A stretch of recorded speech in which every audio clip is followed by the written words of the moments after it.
लेकिन चौथा जो पुरुषार्थ होता है वह परम पुरुषार्थ इसलिए कहलाता है, उससे आगे रास्ता बंद है।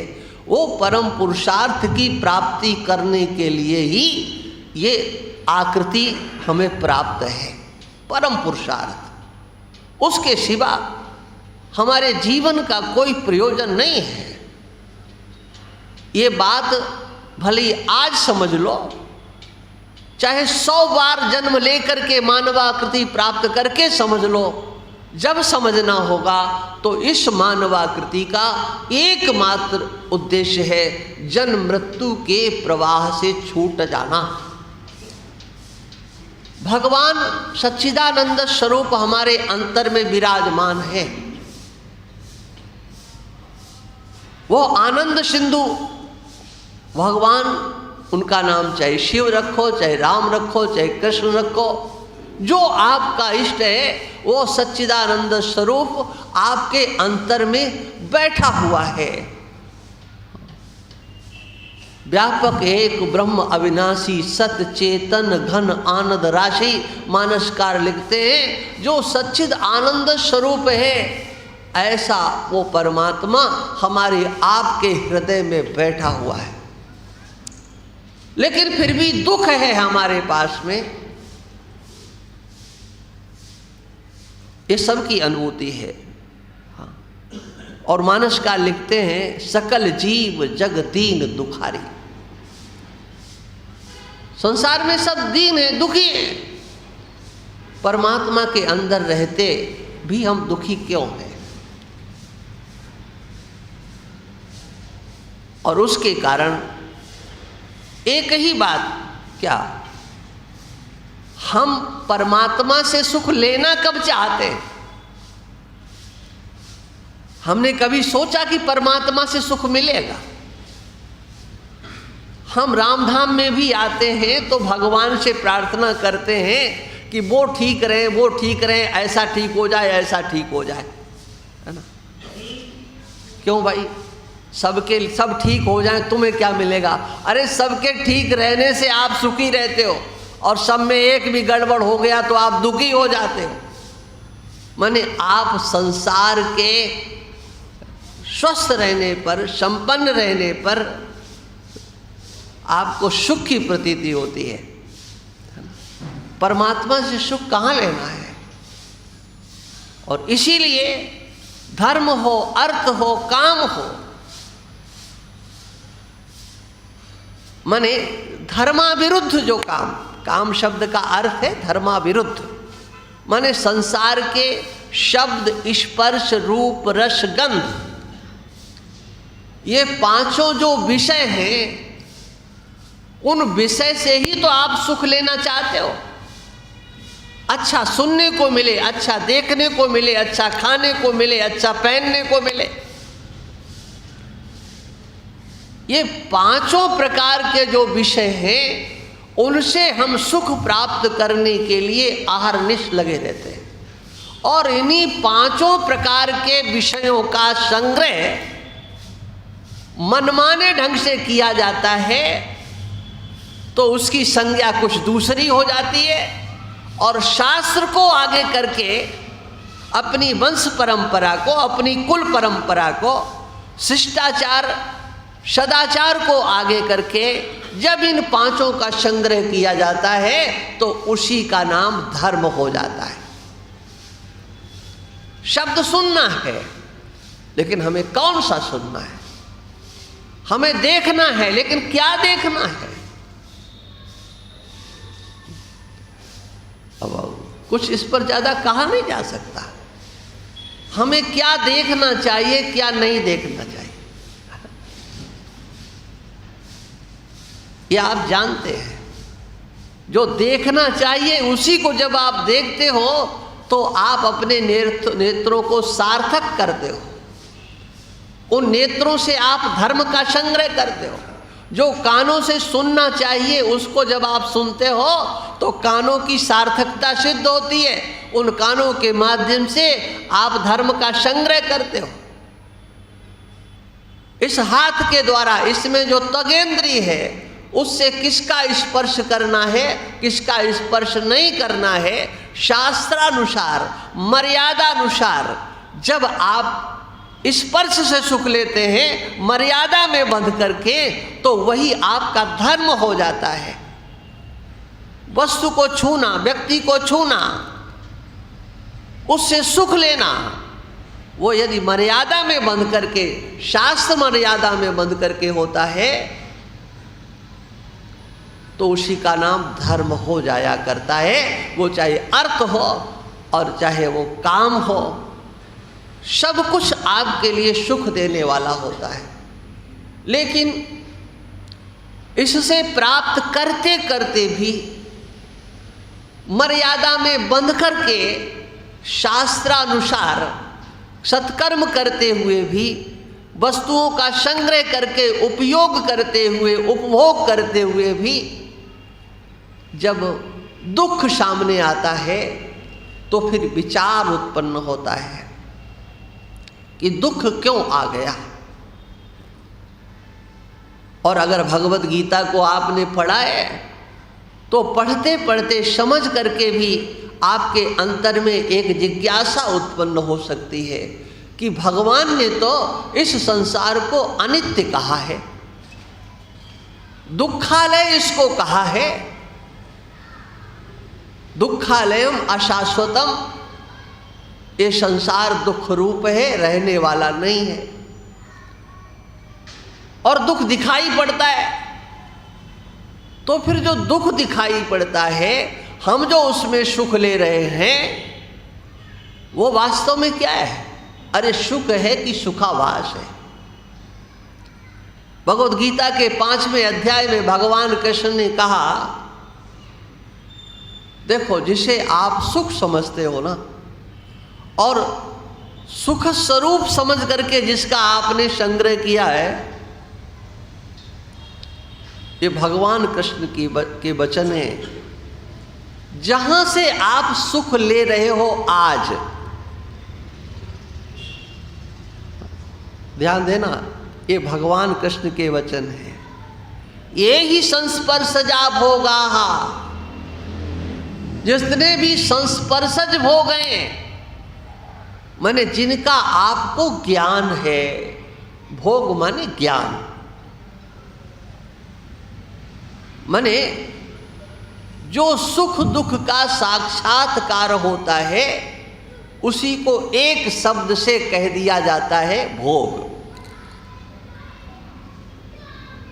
जो संस्पर्शज भोग आप समझते हो, माने इससे हमें सुख मिलेगा, तो भगवान कहते हैं माना कि इससे आपको सुख मिल रहा है, लेकिन जहां से सुख मिल रहा है ना, वहीं से दुख निकलने वाला है, ये ध्यान कर लो। हाँ। आज नहीं तो कल, कल नहीं तो परसों, वहीं से आएगा, कहीं दूसरी जगह से नहीं। यही संस्पर्शजा भोगाः दुख योने एवते, ये दुख के उत्पन्न होने के द्वार हैं, दुख के कारण हैं। और तब इस युक्ति से ये समग्र संसार जो अज्ञानावस्था में सुखरूप प्रतीत होता है, विचार करने पर भगवान के वचनों का विचार करें तो वो सब जो पहले सुखरूप प्रतीत होता, विचार करते करते वो दुख रूप प्रतीत होने लगता। क्या ऐसा भी होगा? क्या ऐसा भी हुआ? युवा अवस्था में शरीर सुंदर लगता है, अच्छा लगता है, लेकिन कभी विचार करने लगो कि अगर ये बूढ़ा हो गया तो क्या होगा, और फिर वृद्धावस्था से त्रस्त उनको देख करके लगता है कि कहीं अगर ऐसा हमारा भी हुआ तो क्या होगा। माने आप स्वस्थ हैं, लेकिन वृद्धों को देख करके आपके मन में क्या कभी आता है कि हम भी वृद्ध होंगे, ऐसे ही चलेंगे, कमर झुका करके, घुटनों में दर्द, हड्डियों में दर्द, सब जगह दर्द ही दर्द। क्या कभी आप सोचते हो कि ऐसा हमारे साथ भी होगा? जिनको आप स्मशान घाट तक लेकर के जाते हो, क्या आपके मन में कभी आता है कि एक दिन हम भी ऐसे ही लद करके जाएंगे? है? विचार आता है? नहीं आता है। ये तो दुनिया है, ये तो चलती रहती है। ये मैं इसलिए कह रहा हूं, ये भगवत गीता भगवान की वाणी है। ये समस्त शास्त्रों का सार है, उपनिषदों का सार सर्वस्व है। हाँ? इसको आत्मसात करें। पाठ करना, पूरी गीता का पाठ करना, अध्यायों का, 1 अध्याय का, 2 अध्याय का, 6 अध्याय का बहुत अच्छा है, लेकिन अर्थ के सहित इसका पाठ करते हुए ये देखना चाहिए कि इसमें हमारे लिए क्या कहा गया है, हमारे लिए इसमें उपदेश कुछ है कि नहीं है। और सच ये है, भगवान ने अर्जुन को जो उपदेश दिया है वो तो जगह जगह पर संबोधन किया है, लेकिन मनुष्य मात्र के लिए भगवान ने ये उपदेश दिया है। मनुष्य का कर्तव्य क्या है, मनुष्य का लक्ष्य क्या है, मनुष्य की सोच कैसी है, उसका चिंतन कैसा होना चाहिए, भगवान ने मानो हमारे लिए ये भगवत गीता दर्पण की तरह से दे दिया है। इतना ही नहीं है कि जो देख रहे हो वहां तक सीमित है। हमारी अपनी बुद्धि हमको बार बार इंगित करती है, इशारा करती है, सावधान हो जाओ। हम अपने से पूछें, क्या पूछें? कोई मरना चाहता है क्या? आप अपनी बुद्धि से पूछो, और किसी से मत पूछो, अपने अंदर पूछो, क्यों भाई मरने की इच्छा है क्या? उत्तर क्या मिलेगा? नहीं। हाँ? मरने की इच्छा नहीं। राक्षसों की जो प्रवृत्ति है वो क्या है? वो तपस्या करते हैं। हाँ, और आपने सुना होगा भागवत की कथा में, विष्णु पुराण में, शिव पुराण में या रामचरितमानस में तपस्या करते हैं, और जब देने के लिए वरदान ब्रह्मा या शिव कोई आते हैं तो सबसे पहले यही कहते हैं कि हम मरे नहीं। जो मानसिकता उनकी है, उस मानसिकता से हम कितने अलग हैं भाई बताओ।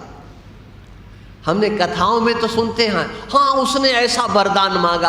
अरे तुम्हें देने के लिए आ जाए, तुम क्या मांगोगे बताओ पहले? आया समझ में कि नहीं? माने आप भी वही मांगोगे, कौन? जो वो मांग रहे। हाँ,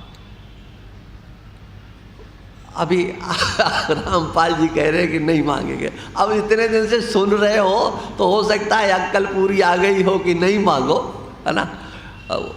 वो तो हमको ही कहना पड़ेगा, धन्यवाद हमें ही देना, हमको मने महात्माओं को ही देना पड़ेगा कि सत्संग में उन्होंने सुना सुना करके तुम्हें मजबूत कर दिया उस आसुरी प्रवृत्ति से दूर जाने के लिए। हाँ, कि अब भाई उसर नहीं जाना है, लेकिन सामान्यतया स्थिति क्या है? कितनी दिनों तक हमारी मलकियत बनी रहे, हम घर के मालिक कब तक बने रहे? अरे हम बहुत बातें बता सकते हैं आपको। हाँ, हम इस परिवार के ठेकेदार कब तक बने रहे?